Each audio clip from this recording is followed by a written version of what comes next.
तफसीर इब्न कसीर में है कि एक साहिब फरमाते हैं कि मैं घोड़े पर लोगों को एक जगह से दूसरी जगह ले जाया करता था और इससे आने वाले किराए पर मेरी ज़िंदगी का गुजर बसर था।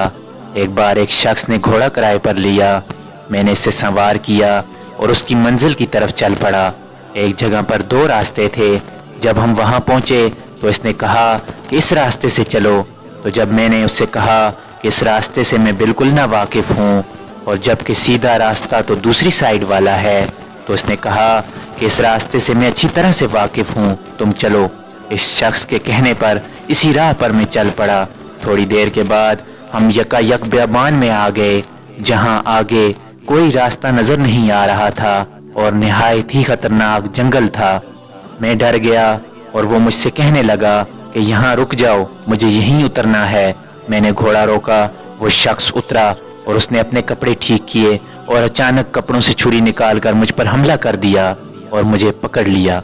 मैंने जब इसकी मिन्नत मसाजिद की तो उसने कोई ख्याल भी न किया। तो मैंने उससे कहा कि मेरा ये सारा साजो सामान और घोड़ा तुम ही ले लो, लेकिन मुझे छोड़ दो। तो वो बोला कि ये सब तो मेरा हो ही चुका है, लेकिन मैं तुम्हें जिंदा नहीं छोड़ना चाहता। मैंने उसे अल्लाह का खौफ दिलाया और आखिरत के अजाबों से डराया, लेकिन किसी चीज़ का उस पर असर नहीं हुआ। अब मैं मायूस हो गया और मरने के लिए तैयार हो गया। मैंने उससे एक आखिरी इल्तिजा की कि चलो, तुमने अगर मुझे मार ही देना है तो 2 रकत नमाज ही अदा कर लेने दो।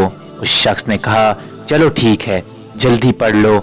मैंने नमाज शुरू की। डर की वजह से कुरान का एक लफ्ज़ भी मेरे मुंह से ना निकल रहा था और ऊपर से वो जल्दी मचा रहा था।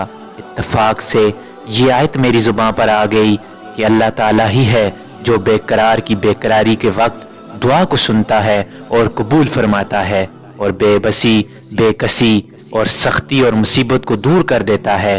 बस इस आयत का ज़ुबान से जारी होना ही था कि एक शख्स बीचों बीच जंगल में से एक घोड़े पर सवार तेजी से नेज़ा ताने हुए हमारी तरफ आ रहा था और बगैर कुछ कहे डाकू के पेट में इसने अपना नेज़ा घुसेड़ दिया, जो उसके जिगर के आर पार हो गया और वो बेजान होकर गिर गया और सवार शख्स वहां से जाने लगा। तो मैंने उसके पांव पकड़ लिए और उससे पूछा कि तुम कौन हो। उसने कहा मैं उसी का भेजा हुआ हूँ जो बेबसों, बेकसों और मुसीबत ज़दों की मदद करता है। हाज़रीन इकराम, इसी तरह की इंफॉर्मेटिव वीडियोस के लिए चैनल को लाइक और सब्सक्राइब ज़रूर करिएगा। अब मुझे दीजिए इजाज़त। अल्लाह हाफिज़।